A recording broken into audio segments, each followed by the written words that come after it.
ప్రపంచ దేశాల్లో ఎవ్వరికీ లేనటువంటి ఒక అద్భుత వరం ఇజ్రాయెల్కి ఐరన్ డోమ్ అనే ఒక సిస్టమ్ ఉంది. అమెరికా దగ్గర లేదు, రష్యా దగ్గర లేదు, చైనా దగ్గర లేదు, ఎవరి దగ్గర లేదు. వాళ్ళందరూ ఎన్ని లక్షల కోట్లు ఇస్తానన్నా సరే ఇజ్రాయెల్ ఆ టెక్నాలజీ వాళ్ళకి ఇవ్వలేదు. ఎందుకంటే వాళ్ళకిస్తే ఇక ఆ టెక్నాలజీ వాల్యూ కాదు, ఆ టెక్నాలజీ లోపల ఉన్నటువంటి పాయింట్స్ను పట్టుకుని లూప్ హోల్స్ పట్టుకుని దాన్ని వాడతారు. అది నిదానంగా తీసుకెళ్ళి తన ప్రత్యర్థి అయిన ఇరాన్కి ఉగ్రవాదులకి చేరుతుందన్నటువంటి ఉద్దేశంతో ఐరన్ డోమ్ టెక్నాలజీని ఎన్ని దేశాలు అడిగినా మిత్ర దేశాలకి ఇవ్వలేదు, అట్లాగే డబ్బులు ఇస్తానన్న దేశాలకి ఇవ్వలేదు ఇజ్రాయెల్.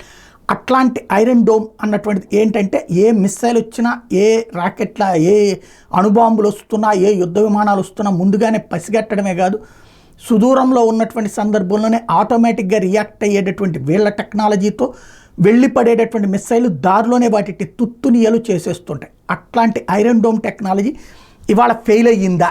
ఎందుకంటే ఈ తెల్లవారుజామున భారత కాలమానం ప్రకారం 3-4 గంటల సమయంలో భారీ ఎత్తున హెజ్బుల్లా విరుచుకుపడింది. ఇప్పటిదాకా ఇరాన్ యుద్ధ విమానాలతో వెళ్తుందా, ఇరాన్ హైపర్సోనిక్ మిస్సైల్స్ వేస్తుందా అని వెయిట్ చేస్తూ ఉన్నటువంటి ఇజ్రాయెల్ అకస్మాత్తుగా వచ్చి పడినటువంటి డ్రోన్లు, మిస్సైల్స్ హెజ్బుల్లా నుంచి, అంటే ఇరాన్ ఫ్రాక్సీ అయినటువంటి లెబనాన్లో ఉండేటటువంటి తీవ్రవాద సంస్థ అయినట్టు హెజ్బుల్లా నుండి అది ఫేస్ చేసింది. అది ముందుగానే అనుకుంది, అలాగే వస్తుందని ప్రిపేర్ అయ్యింది. కానీ ఐరన్ డోమ్ ఫెయిల్ అయ్యి లోపల పడ్డాయి అన్నటువంటిదే ఇప్పుడు ప్రధానమైనటువంటి అంశం.